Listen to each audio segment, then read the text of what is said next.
I mean, what's interesting about the backdrop of this is you have the former president, Donald Trump, making a public endorsement of McCarthy today, saying he supports McCarthy, and what he doesn't support is allowing this chaos to continue. That doesn't seem to have changed any minds. In fact, Congresswoman Lauren Boebert, who has been down to Mar-a-Lago and is kind of a creation of Trump world in many regards, dissed him essentially, saying that he has it all wrong. That's right, Anderson. There is an element of a fear factor that's just not present right now for Donald Trump with these members. It's worth recalling, Anderson, that this energy, this House Freedom Caucus energy, grows out of the Tea Party, which predates Donald Trump. Now, Donald Trump seized on it, and Donald Trump capitalized on it and fueled it and benefited from it and found common cause with these folks. But he didn't create this kind of energy in the House, and I think that he believes he did. I think he believes that these are all just people who like him and will do whatever he wants. They're not seeing it that way right now. If anything, McCarthy actually lost one vote after Trump reissued his support this morning. Now, look, if McCarthy ends up getting a deal and becomes the speaker, Trump will claim credit. He will say he was there all along. If McCarthy loses support, Trump will be quick to support whoever looks like he's going to be the winner, because that's how Trump behaves. He goes, where he sees the wind blowing. It'll be no different. This says more about McCarthy than it does about Trump, what's happening in the House right now. But it's not a good sign for Trump. He appears weak, and he didn't have to. He jumped into this. He also appears just isolated in a beach resort, a golf club in Mar-a-Lago. I mean, he's not part of this at all. No, he is part of it to the extent that he's been making calls. Actually, my colleagues and I reported a couple of weeks ago that he was making whip calls on McCarthy's behalf, and he was surprised. Right, Lauren Boebert said that she got a call from him. Right. He was surprised that he was finding that he wasn't actually getting anywhere with folks. Now, I think initially he wasn't doing that hard to sell, but he got there and did do a stronger push on McCarthy's behalf. He has been running, a campaign that has looked nothing like anything we've seen him do before. He announced his candidacy in November, right after a midterms that were a disappointment for Republicans. Even when they won the House, it was by a very slim majority. They are now proceeding to make Nancy Pelosi, the person that Republicans reviled over the course of the last more than a decade, look. They're highlighting why she was able to get stuff done and why she was effective. This is the opposite of where Republicans want to be. And Trump, makes everything about himself. And yet, to your point, he's been doing nothing. He is something of a diminished presence. Now, again, he's the only declared Republican presidential candidate right now, so we can't say he's off the stage entirely, but he is not commanding at all the way we have been used to in Republican politics over the last 6 years. Yeah, it's Ania Malika. I mean, it's fascinating to see kind of the winds of change, and they're not blown in the direction of the swamp of Mar-a-Lago.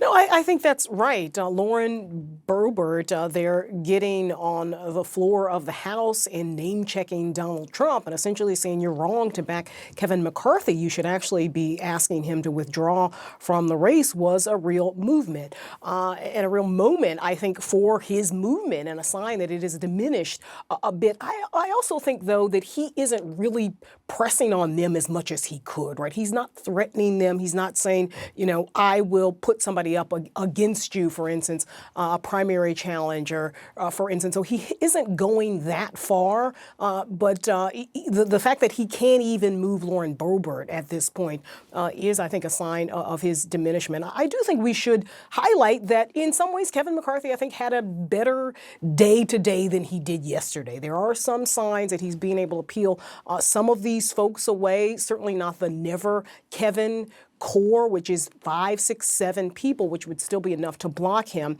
So, the fact that they were able to get this adjournment tonight was, I think, a good sign for Kevin McCarthy, and we'll see what happens overnight with these discussions with Chip Roy. He said he can bring maybe 10 folks along. Again, you still have 7, 8 people, 10 other people or so that they've got to talk to see if he can seal this deal. Yeah, Jake, a lot of very tired people at Capitol Hill today, eager to go home. A lot of very, very tired people, no question. But I do want to go to Manu Raju, who I heard just talk to the man of the hour, Republican leader Kevin McCarthy. And Manu, what I'm hearing from the speaker or the would-be speaker's team is that real progress is being made. Yeah, and that's how he feels. He's been sounding upbeat this whole time, even as he's gone down vote after vote after vote. He's been upbeat, but this time no different. Actually, the mood has certainly changed in McCarthy's camp. They certainly don't have the votes yet. He himself acknowledges that. He said he does not have a deal yet, but he does believe there has been movement. He pointed to the deal that his outside group cut with another conservative group, the Club for Growth, to essentially allow his super PAC ensure that a super PAC does not engage in competitive open primary seats that are safe Republican seats. That's a lot of words for saying that he's moving in the direction that conservatives want. He said that that was a big development. He wouldn't get into other details about what they may have agreed to. I asked him whether they have agreed to the idea of what's known on Capitol Hill as motion to vacate, which is essentially to eject a sitting speaker from his position.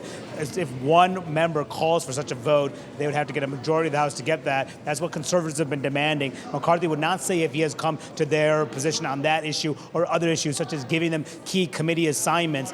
But he did indicate that he is having productive discussions. He said they're going to have more discussions from tonight until tomorrow at noon. He didn't predict that he would have the votes by tomorrow at noon, but that is going to be a critical moment. Also, a question is, what does Byron Donalds do? The Florida Republican, the person who has been nominated to run, the person who has been siphoning off those 20 votes to all day today. Will he continue to be a candidate tomorrow? I asked McCarthy if he has asked Donalds to drop out of the race. He said no, he hasn't. But Donalds had told me earlier that he had planned to talk to McCarthy today. So that discussion will be critical to ultimately getting a resolution. McCarthy knows he has virtually no margin for error here, but they believe at the moment things are moving in their direction after days of losing vote after vote after vote. They believe they could potentially get there as soon as tomorrow.